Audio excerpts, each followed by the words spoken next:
model warning.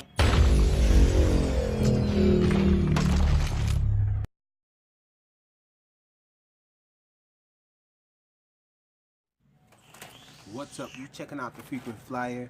We're gonna try to get this quick build video of the Innov 120 done in about 4 minutes. Let's get started.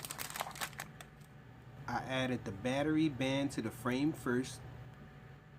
Next, I cut the screw short on 4 of the 8 flight controller standoffs to go under the 4-in-1 ESC board.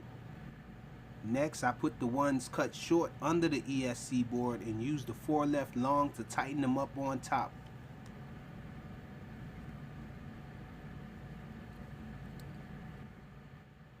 Next, I took 4 of the 5 included short screws through the bottom of the frame with a Phillips screwdriver to fasten the flight controller stack to the frame.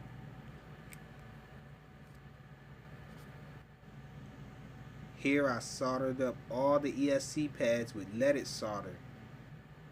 I was told by an old friend that unleaded solder was crap, so I took his word for it and I never use it.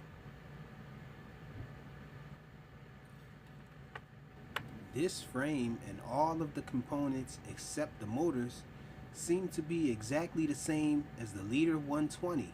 So I was wondering why in the heck would they include 3-inch props. 3-inch props don't fit on my Leader 120. Maybe they know something I don't. So I decided to use soft mounts for the motors and use some Loctite on the motor mounting screws. I lined up the soft mounts on the frame and mounted the motors to the frame using the screws I treated with Loctite.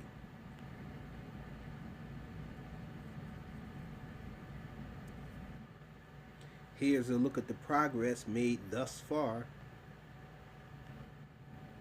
Here I soldered up the motor wires to the ESCs curving in from the middle of the frame. I actually went back and cut the tips short on the wires because they were a little too long. Next, I connected the ESC to the flight controller and mounted the flight controller, securing it with 4 nylon nuts. This is the buzzer LED combo. This is how I soldered it up. Pay attention to the colors of the wires. Here is where the wires go.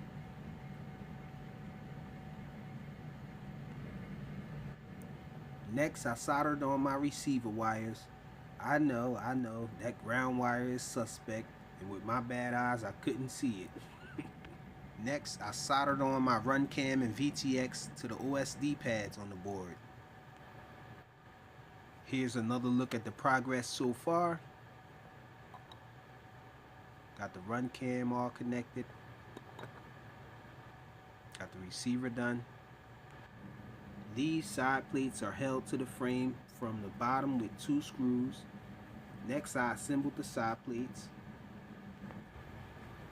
So here's a look at the finished product. I used some RTV adhesive and hot glue to hold the run cam down up front. I used some hot glue to hold the buzzer and LED combo on the rear. And I also used some zip ties to hold the motor wires down and to hold the antennas to the receiver out to the sides. The props had to be cut.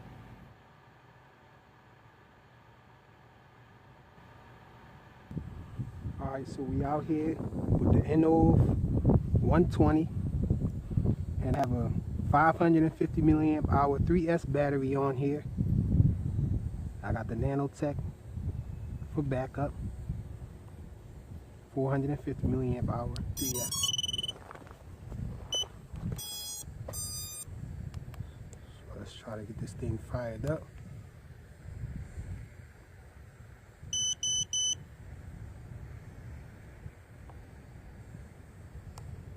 So it looks like everything's a go. Let's see.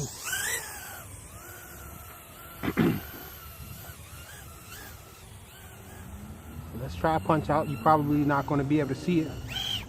Wow. And the punch out is crazy. We're in acro now. Now I was having a problem with it.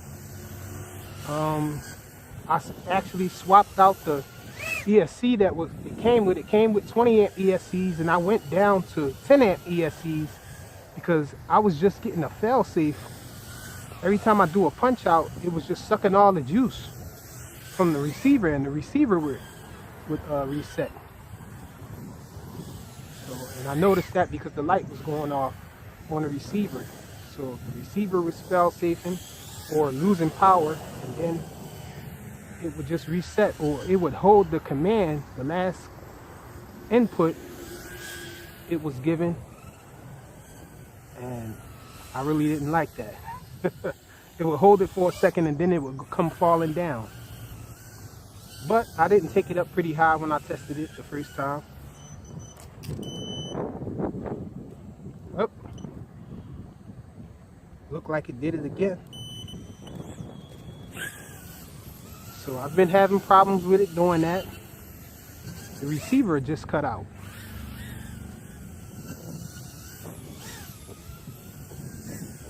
It's freezing out here.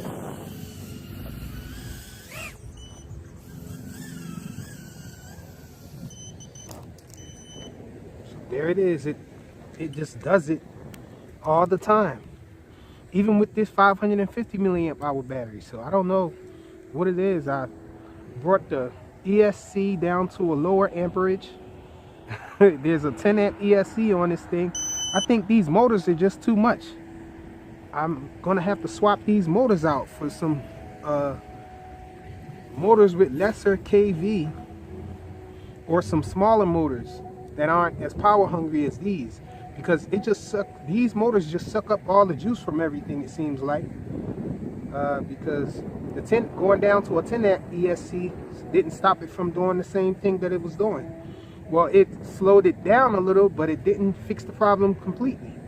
So guess I'm gonna have to take these beautiful motors off of here and use them for something else, I guess. It's the Innov 120. Thanks for watching.